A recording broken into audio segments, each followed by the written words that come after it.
এই বাজার থেকে এই ছিপটা কিনে এলাম। 8 ফুট কি 9 ফুট হবে ছিপটা। এখন ছিপটা বানিয়ে মাছটা ধরা হবে। ছিপ ছিল না, এই বাজার থেকে কিনে আনলাম পাতনা বড়শি। এখন মাছ ধরবো। এখন এটাকে রেডি করা হবে। ফার্স্ট টাইম রেডি করছি, হয় কিনা জানি না, মাছ ফাছ জীবনও ধরিনি।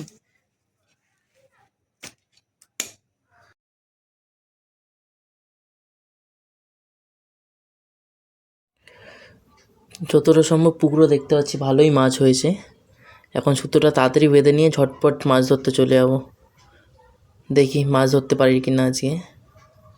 আর আমিও তো ফার্স্ট টাইম ছিপ বাঁধছি, তো একটু সময় লাগছে আমার। ততক্ষণই মিউজিকটা শুনে নাও।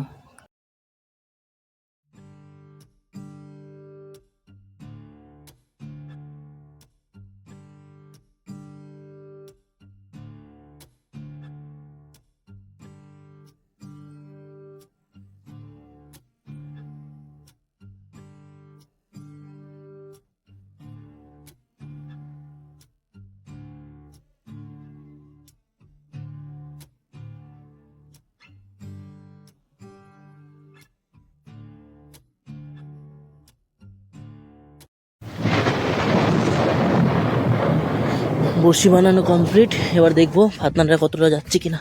এই যে আমাদের সামনের পুকুর।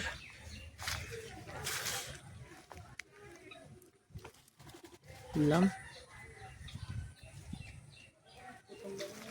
দেখ নর্মালি খাচ্ছে, কিনে ছাড়াই খাচ্ছে। দেখ লালু, টোপ ছাড়াই দেখুন খেতে শুরু করে দিয়েছে এখানে।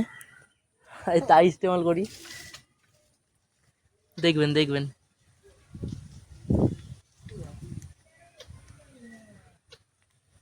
এই খাচ্ছে না লালু, এটা কি খাচ্ছে দেখুন তো আপনারা। না না খাচ্ছে না, এটা হচ্ছে ফাতনাটা। বুঝতে পারলাম কি ব্যাপার হয়েছে, ফাতনাটা একটু লুজ হয়ে গেছে। এই টোপ বানানো হয়েছে, এখন টোপটা লাগিয়ে নেব। এই টোপ লাগালাম, দেওয়ার সাথে সাথেই মাছ খাচ্ছে। আর একবার ফেলে দেখি।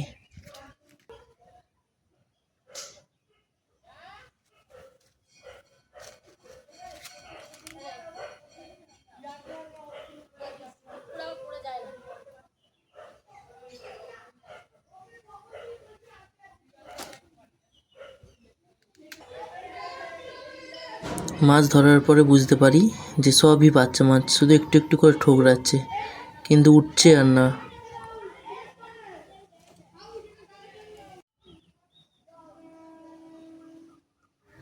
কত আস্তে আস্তে খাটছে, শুধু ঠুকরাচ্ছে, মুখে আর ঢোকাচ্ছে না যে তুলবো মাছ।